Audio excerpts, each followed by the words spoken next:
Carl Edwards joining us with Roush Fenway Racing. Carl, Happy New Year.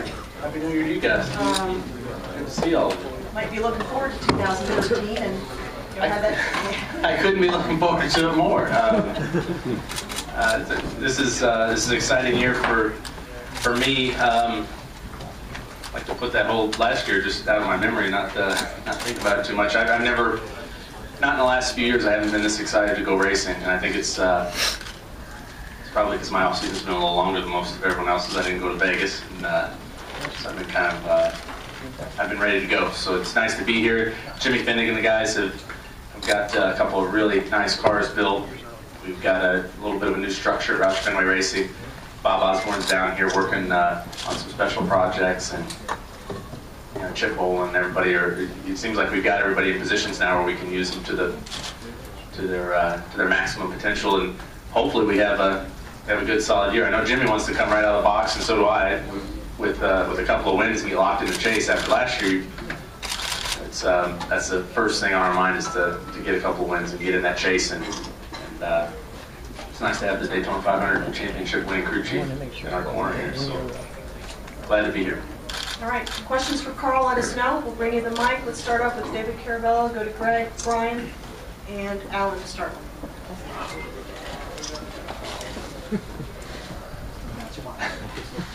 David Carroll, NASCAR.com. Carl, do you look at the guys at Penske as somebody you can share information with, or do you look at them as just another team you have to beat to get to the chase on the championship? Right now, I hope we can share information. I think it would help us a lot. I mean, the way that Brad ran at the end of last year, and that was spectacular. And I'm hoping that we can. I'm hoping, I guess at the end of the day, I hope we have something to give to them to help them so that they'll reciprocate. Because at the end of the day, the more teams you have working together, the more information you have, the more ideas you have, I think you'll be better. So I'm looking forward to it. I'm hoping that we get to share a lot of information. Brian Nelson, Motor Racing Network. Carl, if you can just talk a little bit about how maybe the atmosphere has changed at Roush Fenway Racing with some of the changes you detailed, and certainly Matt no longer being a part of your Cup driver roster, and Ricky coming in. How is the atmosphere? It's different. I mean, Matt leaving is obviously a huge loss for Roush Fenway Racing. He is a great teammate, a huge asset to any team. I think he's going to help the Gibbs organization a lot. But the fact that we have Ricky Stenhouse there, it really, I think it makes it a pretty lateral move for us right now. I believe that Ricky, with the potential he has, the excitement that he has for racing, his talent level, I mean, it's possible that Ricky could race all of our games. I know he makes me nervous. He's super fast, he's super competitive, and I'd say that the mood at Roush right now is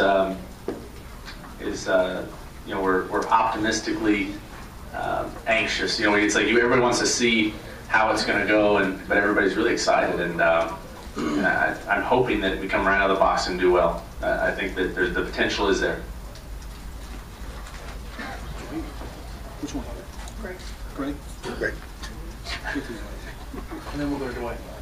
Greg, CupC.com. Hey, bud, you obviously sat down with the team at the end of the season, in the middle of the season, said, here's what we need to improve on, here's where we lacked, and maybe we need to, we didn't notice this, or what has Carl done? Has Carl done that kind of thing and sit down and said, here's what I need to do differently, here's what I didn't do the right way, and maybe this is what I need to change coming into the season? Yes, thank you to a lot of you guys and a lot of fans. I have every possible reason for my lack of winning last year was brought up, and I've looked at a lot of it, and what I've done is just dedicated myself to being the very best driver I can be. Jimmy and I spent a lot of time discussing, as a driver, for me, to meet the new team and to talk to them, it was really important for me to let them know that I am 100% committed to winning. I don't bring any preconceived notions. Any ideas they have, I'm open to hearing them.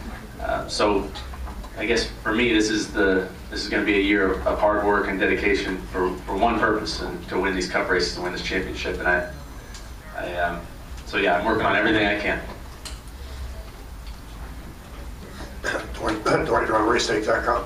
A lot of fans, some fans anyway, think that NASCAR is dormant right now. Could you kind of explain how hard the team is working with a new car, and then you got changes in the team itself? Could you kind of talk a little bit about that? You're saying, like, as the sport on the whole, Yeah, right. I don't know. I think the fans, I think NASCAR is responding to the fans' concerns, and I think they're doing it the best way they can. They're putting a lot of effort into making sure that the cars race well, that the drivers are happy, that the fans are happy, that the races are presented in an entertaining fashion. If you look at the last 2 years, for me, it's been really exciting. 2011 was really exciting to be a part of that championship battle, and I thought last year was, all the way until Jimmy blew that tire at Phoenix. I thought it was a heck of a race to watch, and I think that hopefully we keep delivering that. What I'm trying to get around to saying is I think the sport's doing pretty well. I think that we're delivering pretty good product on the track. We can always make more competitive racing, and I think NASCAR, that's their #1 goal. And the other side is, as soon as things start to seem to get a little boring, always something happens. So that little bitty spoiler on the back of the car, I think there might be some stuff happening here at Daytona. I would stay tuned if I were a fan, because I think it's going to be pretty exciting. All right, we'll go to Alan, then we'll come up to Lee and Reed, Stan, and then over to Claire. Alan Cavana, NASCAR.com. I know it's only been the morning session a few hours, but there was only one Ford in the top 10 on the speed charts. Does that concern you at all, or is the talk already started about manufacturers? Which one's better? Which one has this, that, and everything? Do you expect that? What position was that for you? Okay, yeah. So I think we're pretty. I mean, it's the end of the day. Okay, it's the beginning of the test, and at the end of the day, at the beginning of the test, nobody's really. You don't really know where people are at with their engines and their tape and all this stuff. I mean, the truth will be shown when we go out there and qualify for the 500. That's whenever you're going to know what everybody's got. And our Speedway program's been pretty spectacular. I know that when I go back to the garage, I'm going to go sit there and talk to the crew chief that won half the Speedway races last year, including the Daytona 500. So I know that everyone is pretty proud of our Speedway program. And I think if you took a poll of the garage, I think everyone knows that the Fords are pretty stout. At least they were last year. So hopefully we're in the same position. Lee Spencer, Fox Sports. Tony Stewart was pretty strong about his feelings regarding the COT. He's glad to see it go away. You won 9 races the first full year with it, but then it was kind of like, Right. hit or miss, and obviously we won't get into the history of the wrong path that Roush went down, but are you embracing this new car? Do you like a more stable car, being a guy that raced on dirt? Is this not... I'm very curious to see how the test goes next week. That'll be the first time I've driven this car in a mile and a half. I do not like I don't like downforce and side force and sticky tires. I like the car, and this is good for me in some places and bad in others, but I really like the cars to be hard to drive, sliding around, and I think that the more chaos, the more chance the more difficult the cars are to drive, the more chances you get to take advantage of a guy, the more passing you see, and the closer racing you see. So that's what I like. And I believe NASCAR has been receptive when I've talked to them about that, but I think more guys must like it the other way, and they must see things that they like about bigger spoilers and bigger splitters. So I'm going to go out and do the best I can with it, and I've been proven wrong a bunch. So if they get this right with big spoilers and lots of downforce, then I'm all for it. I want to be able to go out and pass people when my car is fast. I want to be able to race close to people and force people into mistakes, and that's what I like. So. We'll see. Nobody really knows, I guess. Reed Spencer with NASCAR Wire Service. In retrospect, Carl, could you comment a little bit about what kind of effect you thought the instability of the crew chief situation had last year, and talk a little bit about how you expect to work with Jimmy and what he brings to the table and that sort of thing? Yeah, no, respectfully, I don't want to talk about that again, but this year I think we have a couple of really good things going for us. I think Jimmy Finnick, being the experienced guy that he is, able to, right now he's probably going to yell at me when I get over there. I think we're almost a minute late. I think that's going to help me. I think Bob Osborne being in the position that he's in now, where with his health good, I think that's going to be good.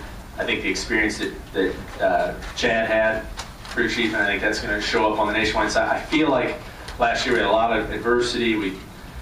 We did the best we could with it. We didn't get the performance we wanted, but when I take a step back and truly look at it, I think we have a pretty good situation now. So you never know. I mean, we could go out and win 10 races, or we could have trouble. But I feel like we stacked the deck in our favor. Let's go stand and finish with Claire, please.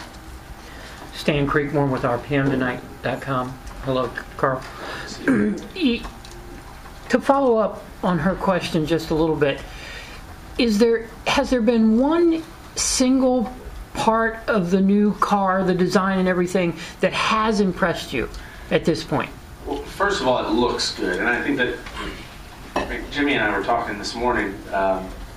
He's kind of a hot rod guy, you know, and it's, sometimes we forget that we all got into racing because we like cars. I mean, the cars are supposed to be neat, fun to look at, and get your blood pumping. And I think these cars look good, and I believe that what NASCAR is doing on the fact that NASCAR has an open mind about what's going to make the racing better. Right there, that tells me that we've got people in charge that actually care about the racing. They want to do what's best for the sport, and it might take a year or two to get it right. It might be perfect right now, but if it does take time, at least we know that Mike Helton and Brian France and all those folks are working to make the cars the best. And I don't hear much complaining. You know, I read a lot. People say things on comment boards and stuff, but I think the fans really appreciate that. I know I do. And when I talk to them face to face, they know that NASCAR is doing the best they can to put on the best show. So that's the positive thing. The fact that we have changed, and NASCAR is not just sitting there saying, all right, guys, you're just going to have to like it. I think that says a lot about our sport.